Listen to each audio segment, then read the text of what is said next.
presupuesto público se dedica a las vialidades para automóvil, las autopistas. Se ha alejado a la gente de sus fuentes de empleo, del comercio, del entretenimiento, obligándolas a irse a las periferias. Y ahora pues resulta que también tenemos un pésimo transporte público. Y entonces pues que llegue ahora el gobierno a decir que no pueden circular los automóviles y que ahora los automóviles son los malos de la película, pues es no entender la ecuación. Y en ese sentido, ¿qué tendría que hacer el gobierno?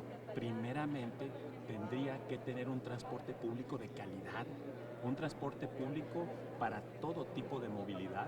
Tendría que interconectar las vialidades que hoy no están interconectadas para que haya múltiples formas y caminos y rutas para llegar de un punto a otro.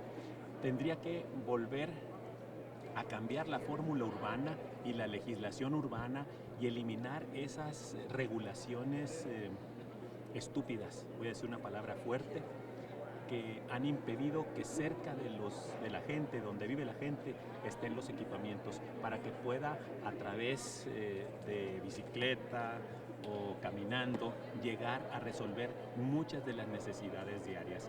Todo esto que se provocó fue por la excesiva regulación que el gobierno imprimió en la vida de las personas al vivir en las ciudades. Destruyó la vida de barrio y ahora lo quiere componer eliminando los autos. Y qué curioso, quita el 20% de los autos, más de 1 millón de autos, y la contaminación no baja. Quita 2 millones de autos, el 40% del parque vehicular, y la contaminación no baja. En fin, esto provoca una sobredemanda para un transporte público de pésima calidad. ¿Y quién es el culpable de que haya un transporte público de pésima calidad? El gobierno. Senador, y es que además es no querer entender el problema, no querer enfrentar de manera adecuada el problema, porque lo que van a hacer, como todos lo han dicho, y en otras partes también en el extranjero, pues se va a incrementar el parque vehicular. Parece ser que son medidas absurdas, ¿no? Tenemos más de 20 años, 25 años equivocando las medidas y increíblemente el gobierno no tiene otra manera de actuar más que prohibiendo. Y creen que prohibiendo se va a acabar la droga, creen que prohibiendo se va a acabar el alcohol.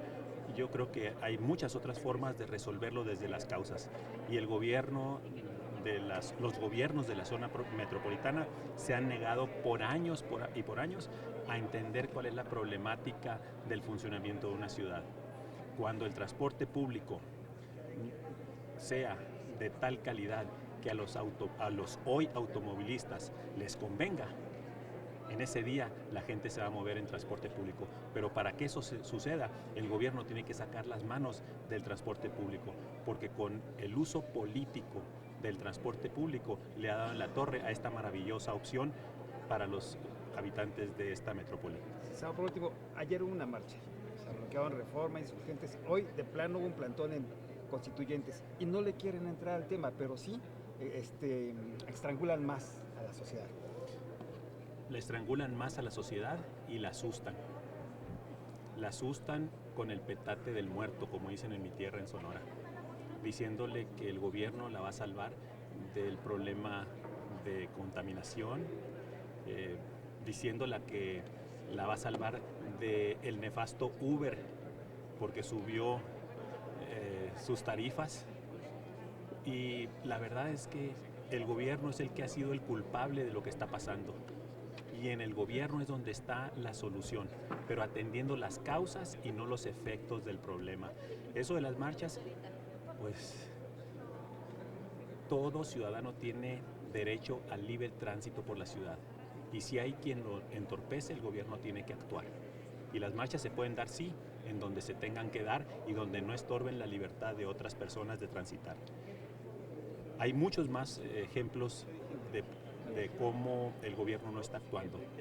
Ese parque vehicular público que tiene más de 18 años de camiones recolectores, que son los principales contaminadores, ese parque vehicular de transporte y de microbuses del año de la catota que siguen funcionando y que el gobierno nomás les está dando permisos y permisos para que sigan funcionando. ¿Por qué? Porque esos son de ellos. Esa gasolina contaminada que se está vendiendo y que está contaminando con azufre y que vende Pemex en el país, pues es porque es del gobierno. A ellos sí les permiten y los políticos sí pueden transitar todos los días con sus autos. Y esas patrullas de 8 cilindros, por favor, tremendamente gastadoras de combustible. Si alguien ha avanzado en los últimos 20 años es la tecnología de los automóviles. Hoy, con mucho más automóviles, en aquel tiempo eran 2 millones de automóviles, ahora hay más de 5 millones de automóviles y están contaminando menos que cuando eran 2 millones de automóviles. Ojalá el gobierno hubiera hecho lo mismo que ha hecho la industria automotriz. Y no soy alguien ferviente de la industria automotriz. Yo creo que las vialidades tienen que ser diseñadas no como las ha hecho el gobierno para puros automóviles, sino para todo tipo de movilidad.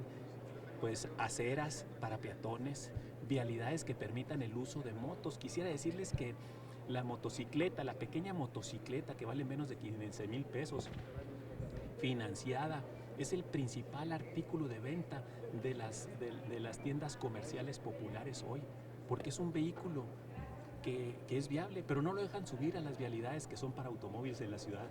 No les permite, se tienen que ir por puras vialidades marginales y secundarias. En fin, la bicicleta, el transporte colectivo, no tiene un carril para transitar. Tantas cosas que se pueden hacer y lo más fácil que se le hace al gobierno, es decir, hoy no circula.